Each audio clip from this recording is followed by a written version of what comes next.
This is the ASICS Novablast 6, and if you're curious how this shoe feels across a handful of different paces, 10-minute mile pace, 8:30 pace, and something under 7-minute mile pace, plus some strides, I'm going to answer that question today, how it feels on these ranges, if it's still worth the price, if it's any better than the 5 was, because the 5 wasn't really my favorite shoe, and then we will talk about the fit and the specs and all of that fun stuff. So let's go ahead and get this on foot. As always, if reviews like this are helpful for you, you can check out the Ontos running brand. That is my brand. I have specially designed this running hat. Everything about it is very intentional and purposeful. So if you need a running hat, take a look at that, or maybe some socks if you want some running socks. You can always check that out at ontosrunning.com. But for the Novablast 6, let's go ahead and toss this on foot. I'm going to talk through kind of the fit and feel first, then we're going to do a squish test. And really, the big thing to note is this pod, this white pod right here of the FF Turbo Squared. That is a puck, and it's not just right here. They actually run it through most of the shoe here, so you're getting a really strong, firm piece of foam in that FF Turbo Squared. If you've tried the Megablast, you probably know that it's on the firmer side of shoes, and that's because it is all FF Turbo Squared. So we still have the FF Blast Max through the heel, and we have the same 41.5 millimeter stack height, and that's going to have an 8 millimeter offset. So we got 33.5 millimeters of stack in the forefoot. I did have to go up on sizing. So many of you know that I normally go size 12, but 12.5 sometimes, depending on the shoe. And that's actually what we had to do here. I actually had to go up to my less common, but half size up that I will sometimes go to. So if you need space, if you're between sizes, I'm probably going to tell you to go up. I tried the 12 on, and I feel like ASICS usually does a really good job of staying true to size. I did have to go up on this one though. So I'm hopeful this ends up feeling better than the Novablast 5 did. Before I even started doing these shoe reviews, I had a 5, and I actually ended up giving it away to a friend of mine because I just didn't like how it felt. It felt super mushy. I loved the 4. I actually should have brought it with me. I still have it at the house. And I loved that it was a little firmer, a little poppier. It gave me a lot of that energetic feel. I'm hoping with this firmer forefoot that we get the more aggressive feel, kind of a little bit from the Megablast, but more in a daily feel. That would be super ideal for me. So I hope they firmed it up a little bit and it feels a little more energetic. I'm going to show you where this is at on my toe so you can see how much space I've got.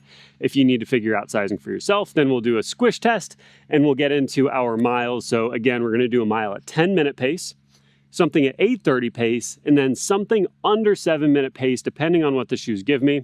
Now it is super hot out, so it is in the mid 90s feel like temperature right now with a decent amount of humidity. So that'll play into the faster pace, but we're doing 7 total. So I'll get a couple of easy kind of daily miles out of it too. And I'll give a breakdown at the end, how it feels, where it fits in a rotation, the value, all of that good stuff. So we will get into that now. All right, so with my heel in the back, it actually feels pretty secure. I may end up runners looping it for fun, but it felt really good. I've got about 3/4 of a thumb, so this is my favorite fit on a shoe. I don't like if my toe's all the way back here and I've got a ton of space. I also don't like it if I'm super up here and only have a half thumb. So fit-wise, this is actually really good with the 12.5. Let's get a squish test and see how that feels. So here on the heel, it actually doesn't feel overly soft. Forefoot actually feels like just the right amount of give. Doesn't feel overly stable or unstable. It does feel a little bit better than the 5 in my opinion though. I'm excited to give this a go. So going out here walking, I don't know, this is exciting. It feels pretty good. I don't think I have too much to throw at it yet. I'm excited to get into the first mile though. So I'm actually just walking to my car to trade out the camera for the action camera, and I'm really happy with how this fits on foot. This actually just feels really nice. The tongue is nice. The just general feeling as I'm walking is nice. Good start. Let's get into that run now. So as I said at the start of the video, the Novablast 5 just felt too mushy for me. I'm really hopeful that as we go through these couple of paces, this feels better, and this does feel better than I remember. So I think I ended up putting like 50 miles or so on the Novablast 5s and was like, this just isn't going to do anything for me. This feels like, just based on the on-foot feel, like a shoe I might actually pull for on some days, but we'll see how it does throughout this whole run. Okie doke, so we are cruising right on pace, and so far so good. I really like this. This is more my style than the Mizuno Wave Rider is, and a lot of other shoes kind of in that space. I really dig this. Not overly squishy, so it's not Super Blast level squish at all. It's also much softer than the Mega Blast though, which I do like. Now, one thing I don't love, it actually doesn't bother me all that much, but I know I would get a comment from my wife. She would say, wow, those are really loud, and I think be embarrassed to run next to me. So it sounds very slappy on the ground, so I'm gonna put the mic down there. I don't know how well you can hear that, but it's just like kind of a constant slap, slap, slap, slap, which isn't my favorite. But if that's the biggest problem with the shoe, like, there are some problems I don't want to have. Like a bad upper, I don't like. If it's a little noisy, whatever. It just doesn't bother me enough to make me not want to wear a shoe. So we'll go ahead and finish this mile out.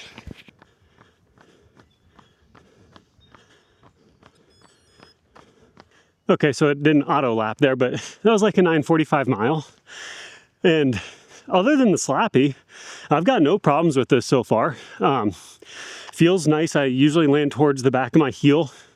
I'll record it in a minute, but when I did get up on my forefoot, it was much quieter. So if you really like running up on your forefoot, if you're like mid-foot, forefoot striker, I could see this being very much up your alley. Like my wife, who does hit really far up on her forefoot, I think would really like this shoe.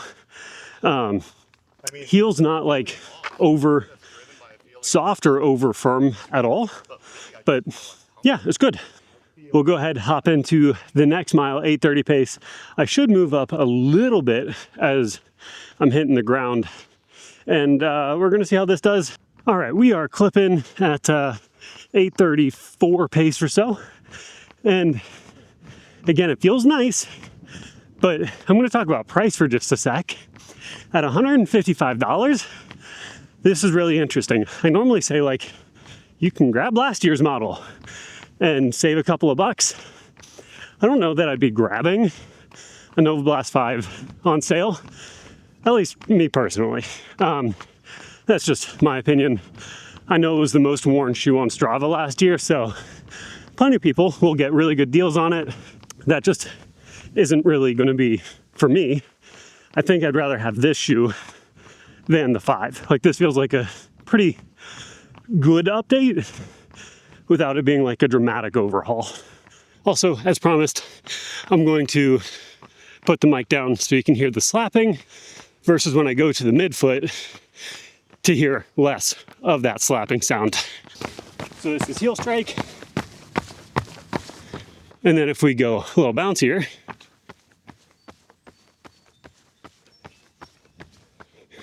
much less slapping sound.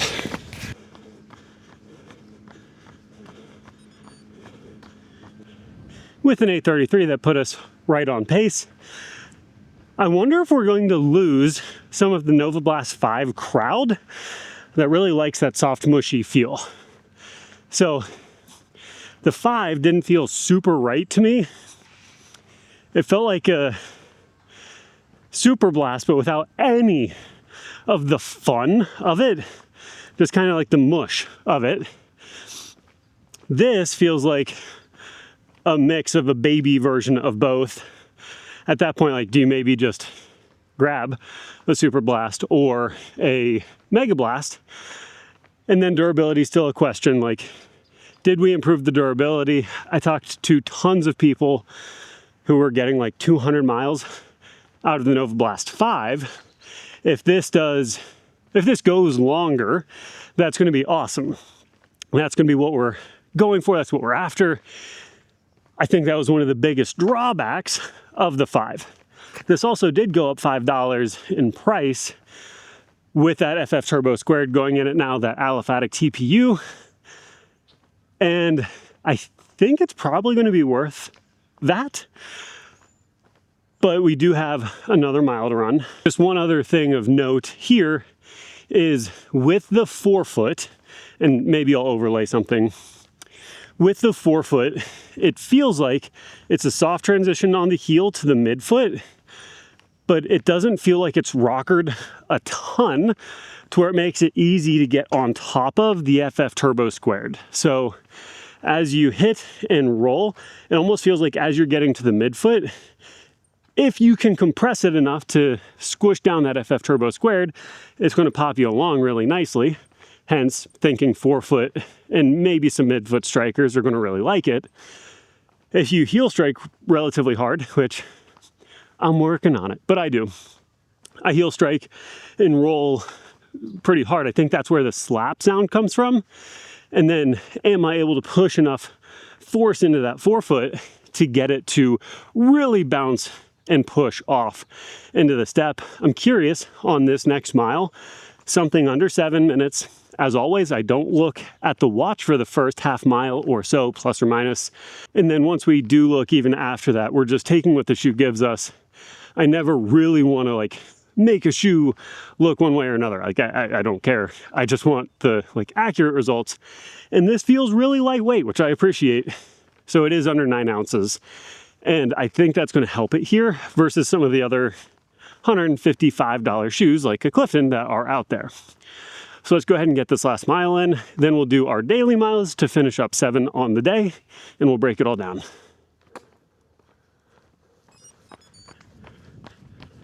So we should be around halfway here. Check in. Okay, 6:36, almost 6/10 in. It's feeling pretty good. Like smoother than I guess I would expect 6:36 to feel.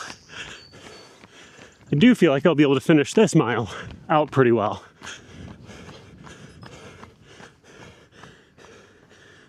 Well, we just ran into some friends as we were finishing that up, so chatted with them. But man, that was way smoother than I felt like it, than I expected it to be. 1, it's really hot outside. 2, this is not supposed to be like a crazy fast shoe. And 6:36 isn't crazy fast, but very, very competent. It doesn't feel too crazy of anything, really. It's not like, wow, this is mind-blowing, but it's really well done in a lot of different facets. I think it's a great upgrade. I'm going to finish out these daily miles, see how it does as I just kind of cruise into whatever pace feels comfortable. But I think we're in a really good spot with the Novablast in this go around. I was actually, the friend I stopped and talked to, she said her husband didn't like the 5 either, because he felt like it just mushed down and he didn't get any pop. Which brings me to, I think even in the heel, the energy return in this is going to be higher. So I say that because I don't feel that same squish mush down and then just kind of fall over the front of your foot and then you're in your next step. This feels like there's some like legitimate energy return. It feels less dense than like a Mount to Coast C1. It feels more dense than a Super Blast. Feels more, almost in line with a Nike Vomero Plus. This feels a little airier, a little poppier, a little faster than the Vomero Plus. That might be where this lands in my mind, is Vomero Plus, but a little faster. The shock absorbance might be a little bit lower, but this will have an interesting spot in my rotation where I don't necessarily need something crazy, super duper fast, but I want something that feels a little lighter. This does not feel far off of an Evo SL. This is maybe a little softer, definitely a little less fast than an Evo SL, but somewhere between an Evo SL and Vomero Plus is kind of that sweet spot of where this probably lies in my mind. So we're gonna run over to the car real quick, grab a little bit of water, hydrate, because it is super hot. We're gonna have a gel, finish out the miles, and then break the rest of the shoe down.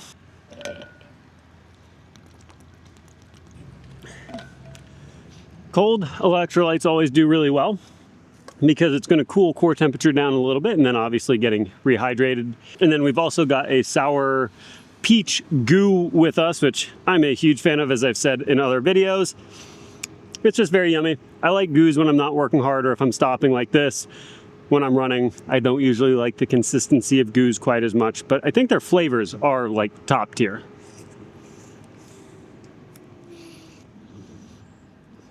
And this, of all those top flavors, is for sure one of my favorites. One more sip of water and we will get going to the rest of the miles.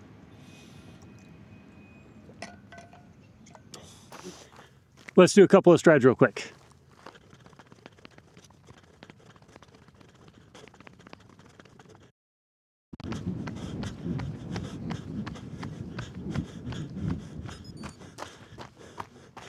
So that's a stride at 4:43 pace.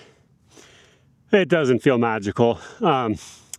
Very much a normal shoe feel on that. I don't really feel a need to do another. I don't think we're going to get a different feel anywhere on that. It compresses, doesn't really have time to pop back. Usually when I'm really putting force down, it's got to be a pretty beefy shoe to either compress and snap back or to just hit the ground and kind of bounce like my leg can do all the work. This feels like it just compresses, mushes, and waits for me to roll over top of it. So strides are so-so.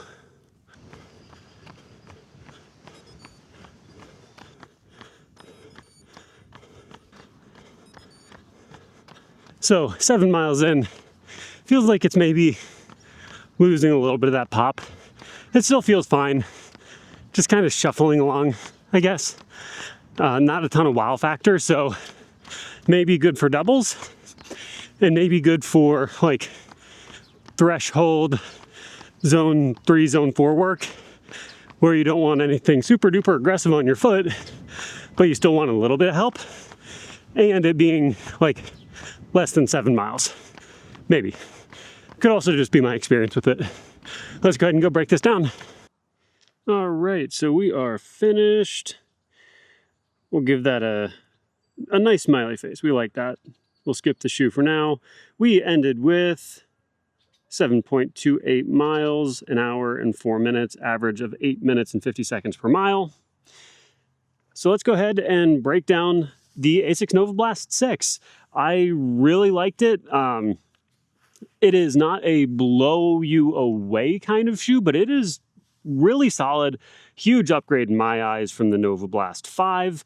And I think it rounds out their Blast lineup really well. I think that was well done. So as always, at the end of these videos, I go through who it's for, who it's not for, the value of the shoe, like does it make sense to spend money on it, and where does it fit in a rotation for you. Let's start, who is it for? Somebody that wants a pretty lightweight, under 9 ounces, again, really good for men's sample size. It's great for somebody who is a midfoot to forefoot runner. So as I was saying, like if you heel strike hard, it feels like it's hard to move up to this part of the shoe to then push off. But when I was running a little bit more midfoot and landing further up, closer to where this FF Turbo Squared is, it felt like it was really nice because the FF Turbo Squared's harder to compress. It felt like it was then willing to pop pretty well. So somebody that likes a light shoe, that wants something that's pretty versatile, like I was running pretty fast on the fast paces, and I was running plenty easy on my easy paces there. The last 4 miles were averaging right around 9-minute pace. And actually, as I'm looking at this is interesting. You can see the FF Turbo Squared actually was hitting the ground. So like you can see the discoloration, which means these cavities were getting pushed down into the ground. And that should mean that it was doing a better job at compressing and popping, but it didn't feel crazy. It felt like it was still hard enough to move to the forefoot here. So who it's not for, somebody that likes a really firm ride. So it's not soft or mushy soft, but it's not like the firmest shoe in the world. If you like something like a Brooks Ghost, which I think is pretty firm, if you like something firmer than like the Mizuno Wave Rider, this probably isn't going to be the right shoe for you. I didn't really have any stability concerns at all. So if you need some stability help, probably not really going to get it from this shoe. Equally, I didn't feel unstable at any point. You get a pretty wide base here, which is something ASICS has been doing a great job. And I really love the shape of this shoe here. So this wide base makes it really quite optimal. The rubber coverage I'm interested in, like, is this going to be enough coverage just through the outside here? And that is where you will see the most wear, but is it going to be protective enough for the shoe to last a long time? With the Novablast 5, I don't think people were wearing through the outsole before they were wearing through the shoe, which is good and bad. I think the midsole just should have lasted longer to make the rubber coverage more a relevant question. We'll touch on this more as we go into the where it fits in a rotation perspective, but this is kind of dual-edged. I think this could do a lot of different things really well. Also, as somebody who has a lot of shoes, like a lot of you out there are going to be more of that shoe head, sneakerhead for running shoes. And I think this is kind of a more interesting feeling New Balance 1080, like if that makes sense where it fits in a rotation. So it'd be more specific. I'd be wanting to do something relatively fast, relatively short, like 4 to 7 miles where we're working a little bit harder, but I don't want that plate or anything like that. So who it's for and not for is, I think it has a big breadth of people it could work for, going from everything for somebody who doesn't have as many shoes to a specific use case for somebody who has a lot of shoes. Let's actually hop into the rotation portion of that. If you have no shoes, this is going to do very well for a lot of your runs, because if you only have one running shoe, you probably aren't getting as many miles. I think if you have a easy day shoe already, this is not super necessary. So that's like where it gets a little interesting for me. Is it'd be fine for a 1 shoe rotation. For a 2 shoe rotation, I would usually want something that feels a little softer. So like a better feeling shoe for me for easy running would be like a Vomero Premium or a Super Blast or the Mountain Coast C1. I wouldn't necessarily want this in that category, but you guys hear me talk about it a lot. I would pair like a Vomero Premium with an Evo SL, and that would be something I consistently grab for. I think that's like a great 2 shoe rotation. So then if we add a 3rd shoe in, how would we set this up? I would still want my really easy daily shoe, so Vomero Premium or Mountain Coast C1. I would want something faster, maybe with a light plate in it, the Super Trainer-esque, or like a Skechers Aero Razor. And then this would be a good in-between shoe for that. So like C1 for easy days, this for anything in between where I still want a little bit of protection, but I am not wanting to go crazy fast. And then I could have a Skechers Aero Razor for when I want to really kind of rip with some lower stack, lower drop, and all that. 4 shoe rotation, we would just add in a Super Trainer, so like a Hyperion Max, Adidas Prime X Strung, what else? A Hoka Skyward X, something like that in there. So this, again, feels like it fits a kind of niche thing, depending on how many shoes you have in your rotation. I will grab for this when I don't want to plate, but I do want a little more speed, but a little more protection than your lower stack shoes like an Evo SL or Skechers Aero Razor. Where does it sit in value at $155? If we're looking at like across the board everything at its regular price, I think it's pretty solid. If it's like somebody who's new to running and they're just going to go pay normal price for a shoe, I think that would be a totally fine shoe for somebody getting their first shoe. For me, with the amount of shoes that I have, I'm probably not paying for that more specific use case, if that kind of makes sense. Like the non-plated shoe, I'm actually happy I have it. I will pull for this in my rotation. It's just, I don't see myself using it enough to justify $155 worth of shoe. That said, it does kind of fit a part of my rotation that I feel like I'm missing a little bit, is that more cushioned but faster feeling daily shoe.